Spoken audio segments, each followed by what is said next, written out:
Hello, my name is Piretica. Welcome to my channel, Storytime with Piretica, where I read unsettling and spooky stories I have found on the internet. Tonight I will be reading a story from r/no sleep by Ben Wooding, titled, I'm Trying to Get Rid of All of My Money. So sit back, relax, and get comfortable as we embrace the experience known as capitalism.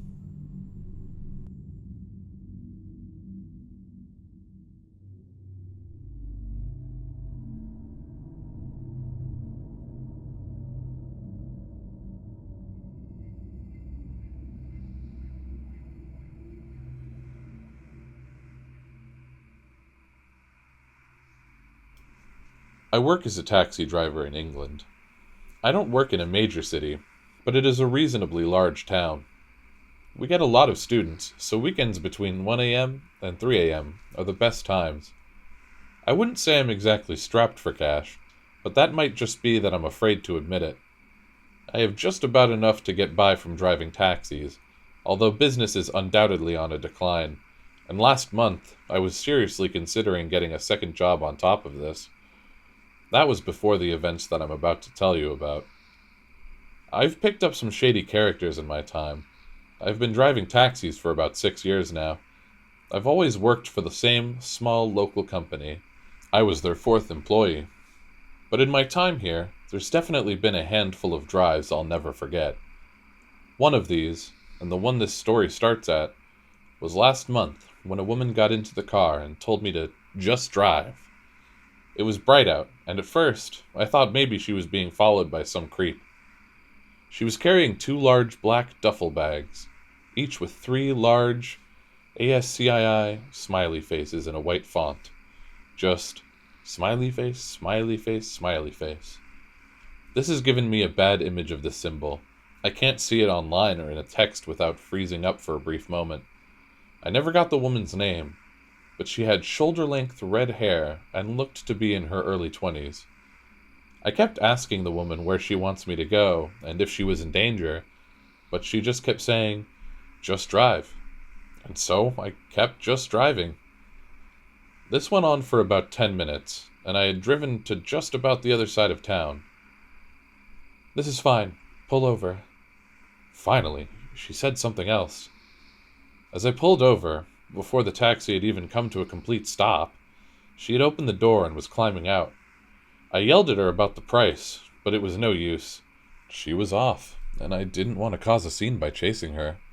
Besides, she was clearly already scared of someone or something when she got into my taxi. I didn't want to frighten her more. I had gotten back to the town center when I realized she had left one of the 2 duffel bags in the footwell in the back. It wasn't the bag or even the large white smiles that caught my attention, but the money that I spotted through the slightly unzipped opening. Looking back, I like to believe it was my intention at this point to turn around and hope the woman was nearby the drop-off spot, but truthfully, I think I had made up my mind about what I was going to do before I even unzipped the bag. Of course, once I did unzip it further, my decision was sealed regardless of my original morals. It was more money than I had ever seen in my life.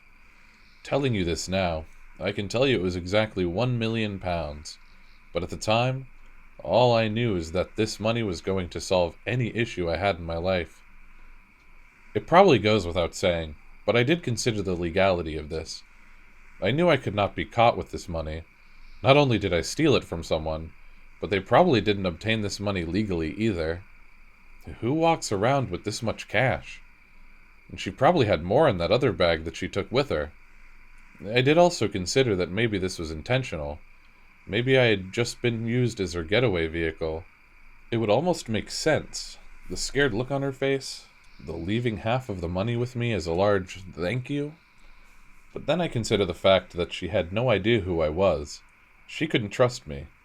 I had seen her face, and this money in the bag was proof, evidence that a crime had been committed. And unfortunately, if you're looking for an answer as to why she left this money or how she got it, you'll find exactly what I found. Nothing. I waited 1 week before spending a penny. I kept it under my bed. I checked it every day. Whenever I looked at the bag, I felt an almost haunting presence. I can't quite describe it. Maybe it was guilt. All I know is that every time I took the bag out from its hiding place, I'd find myself just staring at the print on the side. Smile, smile, smile.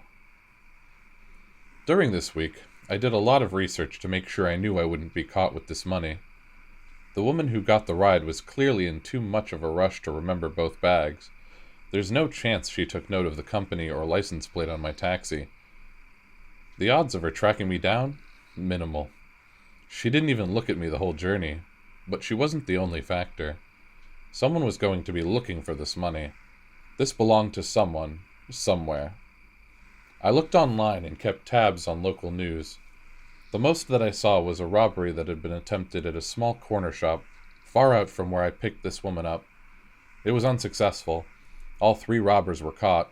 They were all students. And the odds of this small place having $1 million was practically zero.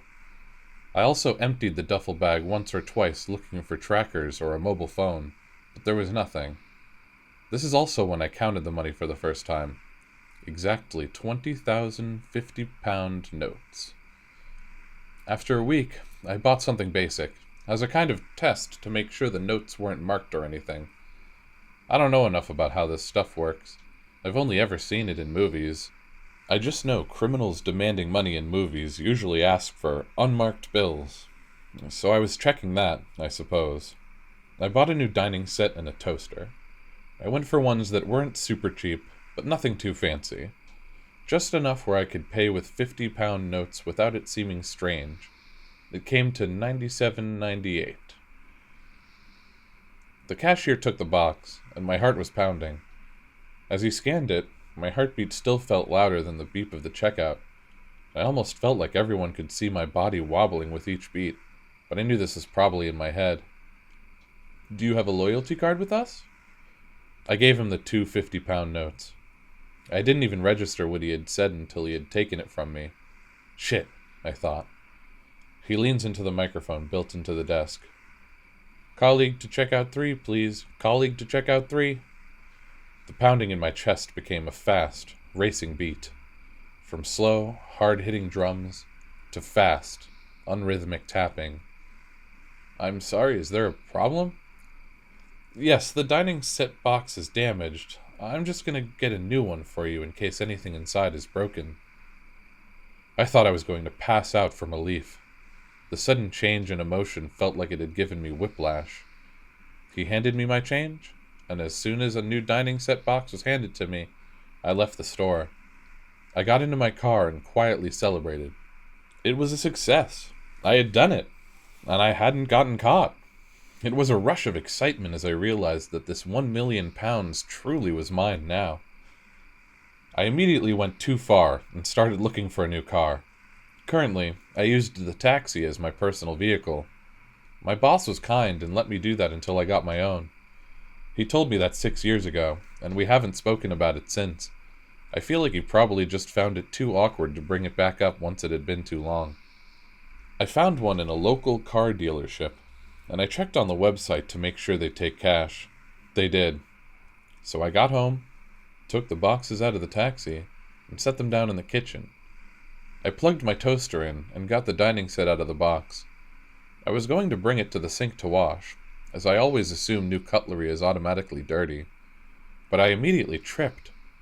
Every single plate and bowl smashed, and I hit the floor just after them. I was mostly okay, but my left palm was pretty badly cut up. There was blood all over where my hand had landed on the floor, but it probably looked worse than it was.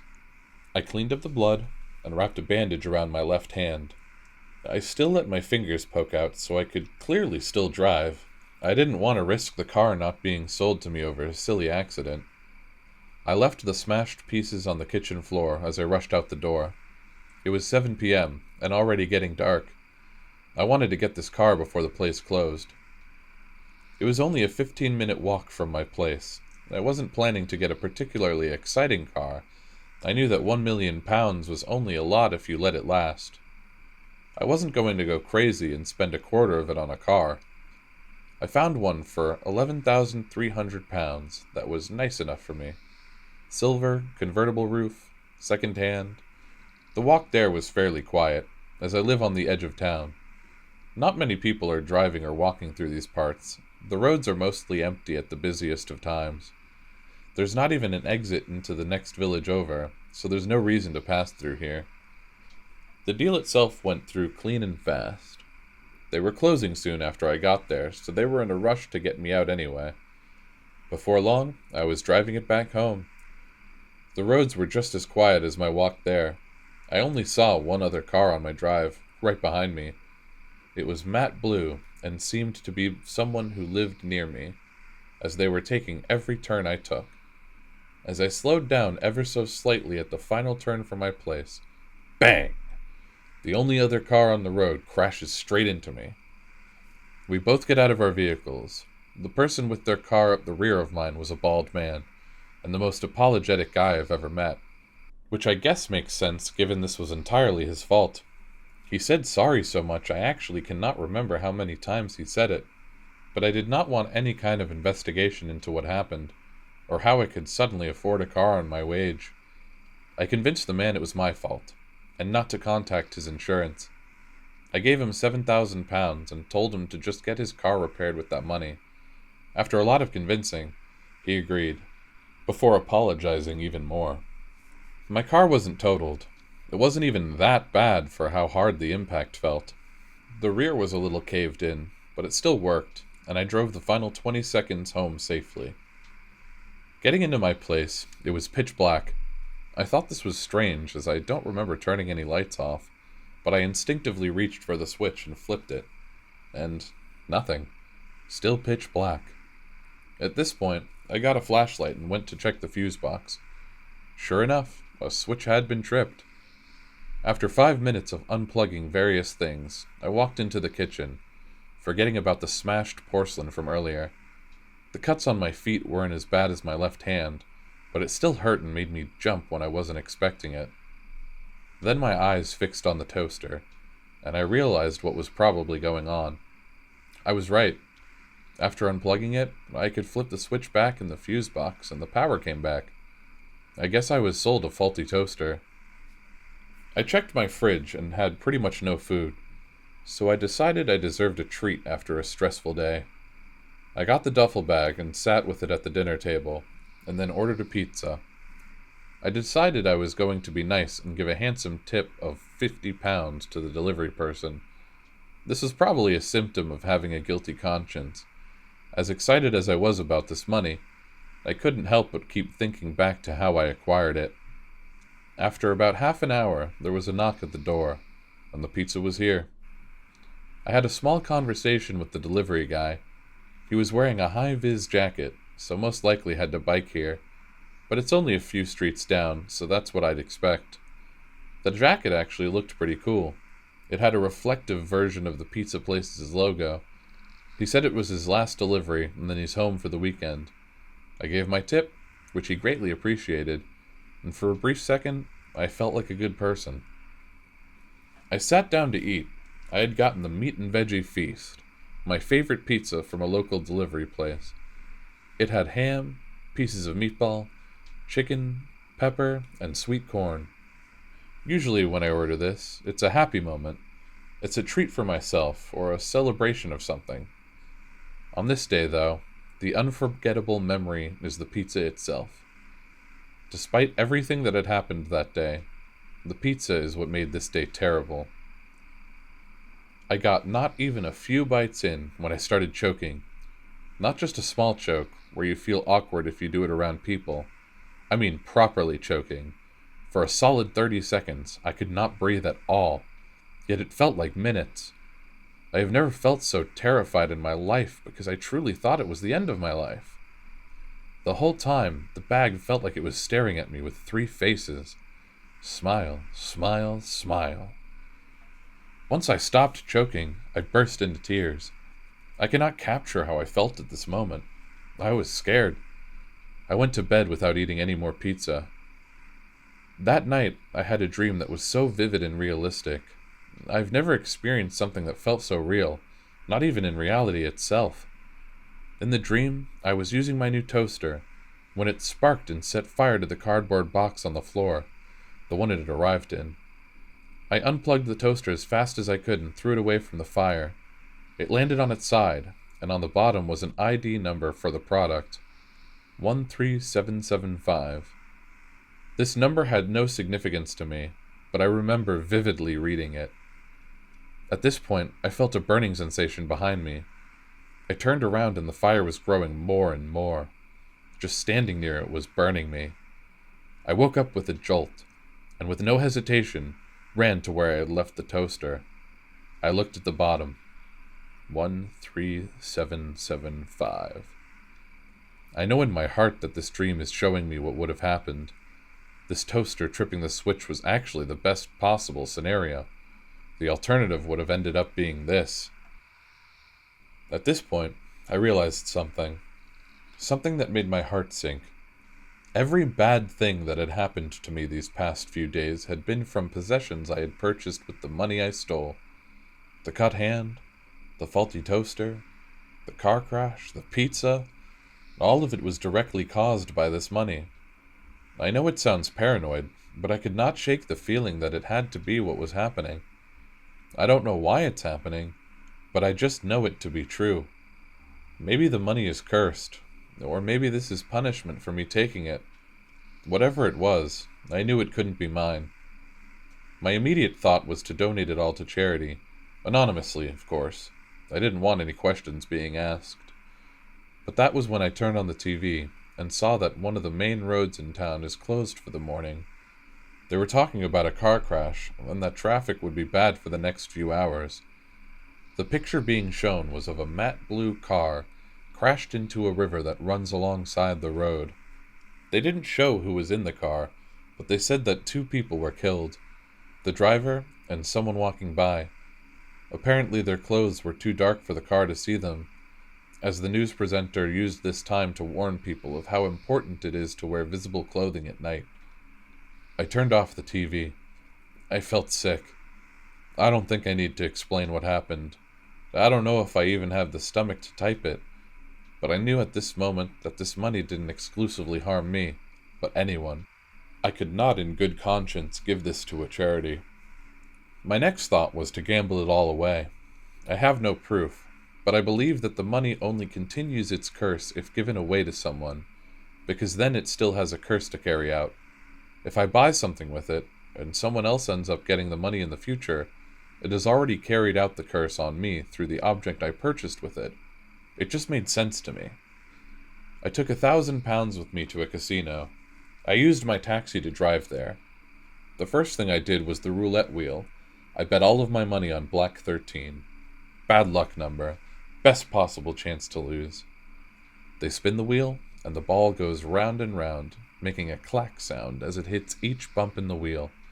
Eventually, the ball came to a stop, on a black tile. I couldn't see what number exactly, but as you might have guessed, as the wheel itself slowed down, it was clearly on 13. This trend continued all night. I played blackjack, a game I'd never played before. I just went with the flow, and won. I played on the slot machines and got the jackpot on my first go. They were live streaming horse races and taking bets, and of course, my horse would win every time.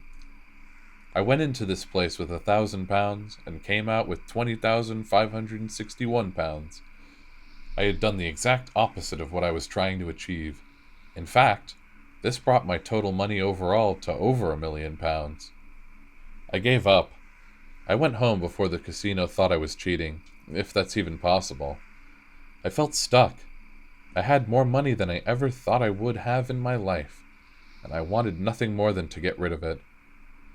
Last night, I did what had to be done. I took the duffel bag and drove to a lake on the other side of town. I actually had to follow the river that the matte blue car had crashed into to get there. It comes out into the same lake. The whole drive there I felt somber. I was really getting rid of this money. In a way, it made everything that had happened in the past couple of weeks seem worthless.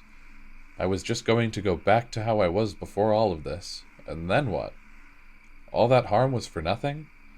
Not a single thing is different, besides the downsides, but it was the only thing I could do. I pulled up in the car park for the lake. Unsurprisingly, it was empty. Nobody wants to be at a lake when it's dark, not if you want to feel safe. Ironically, though, I was here for that very reason, to make myself feel safe again. I took another look at the duffel bag as I approached the edge of the lake. Smile, smile, smile. Why were these 3 faces on the front of the bag? Why do I even care? The lake water on this side of the lake came up slightly onto the grass pavement, like where the ocean meets the beach. The tips of my shoes were in shallow water, whilst the heels were dry. Just then, I felt something bump my shoe. It was a wad of cash. The exact same wad of cash I had given to the man who crashed into me. It had made its way down the river, and to me. As I bent down to pick it up, I also noticed another 50 pounds was alongside it. This had not come from this same wad. It was separate. A total of 7,050 pounds. I'm still not sure where this came from, but I put it all into the duffel bag, zipped it up, and placed it on the floor. With a kick of my feet, it rolled into the lake, and I watched it sink. I drove back home, and last night I had the best night's sleep I'd had for a while. I didn't dream anything. It was just peaceful. It was bliss. It was a much-needed sleep. But now, I don't know what to do, because this morning I woke up and felt that the bed was damp. I noticed that my hand was touching something wet. Disgusted, I pulled the covers off of me. The duffel bag was there, on my mattress soaking wet. I looked at the faces on the front and noticed something different. Smile, smile, frown.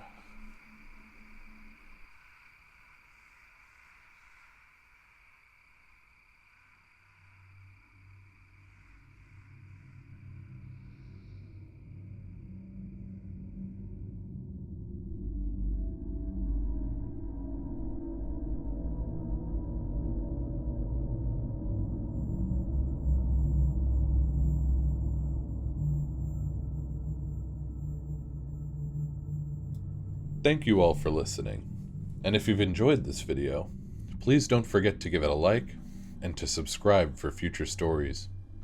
I have been your host, Piretica.